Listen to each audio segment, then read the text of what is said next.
दारूच्या नशेत मित्रानेच केली मित्राची हत्या. आरोपीने पोलिसांना स्वतः दिली गुन्ह्याची कबुली. नवी मुंबईतील तुर्भे येथे दारूच्या नशेत एका मित्राने त्याच्या मित्राची हत्या करून पोलीस ठाण्यात आत्मसमर्पण केलंय. तुर्भे पोलीस ठाण्याचे वरिष्ठ पोलीस निरीक्षक आबासाहेब पाटील यांनी सांगितलं की मृत आणि आरोपी हे मित्र होते. दोघेही एकत्र राहत होते. अनेकदा दारू पिऊन त्यांच्यात भांडणे होत होती. यावेळी सुद्धा दारू पिऊन त्यांच्यात भांडणं सुरू असताना आरोपीने मानेवर हल्ला करून त्याची हत्या केली आणि यावेळी आरोपीला अटक करण्यात आली असून त्याला न्यायालयात हजर केलं आहे.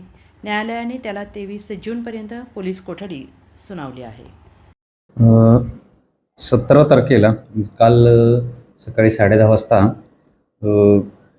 इसमनामे सुरेश होनहागा वय 20 वर्ष यांना पोलीस स्टेशनला येऊन सांगितले की त्याचा जो मित्र आहे संजय बेहरा वय 22 वर्ष, हे दोघेही राहणार महापे. त्यांनी स्वतः येऊन सांगितले की माझा जो मित्र आहे संजय बेहरा याला आम्ही 16 तारखेला संध्याकाळी 1800 वाजता बावकुळेश्वर धबधब्या मंदिराच्या पाठीमागे जो जंगलामध्ये जो धबधबा आहे त्या ठिकाणी गळ्यावरती कटरने मारून तो त्या ठिकाणी पडलेला आहे अशी हकीकत सांगितली.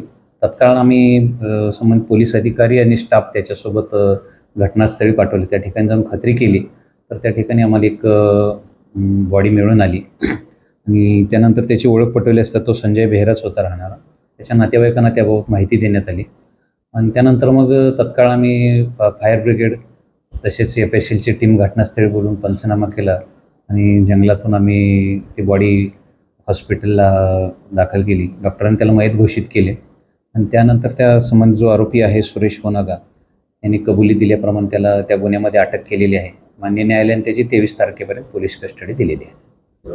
हे दोघंही दारू पित होते आणि दारू पिल्यानंतर बऱ्याचदा याच्यापूर्वी त्या दोघांमध्ये आपसात भांडणं झालेली आहेत आणि त्याच्या मनामध्ये राग होता आरोपीच्या. त्या रागाच्या ह्याच्यामध्येच त्यांनी त्या दिवशी 16 तारखेला दोघांमध्ये धबधब्याच्या ठिकाणी भांडण झाले होते. त्या रागातूनच त्यांनी ते कटरनं त्याचा गळा चिरून हत्या केलेली आहे. झारखंडचे आहेत. जो आरोपी जो आहे तो क्वारीवरती मशीन ऑपरेटर म्हणून काम करतो आणि जो मयत आहे तो मजुरी करतो.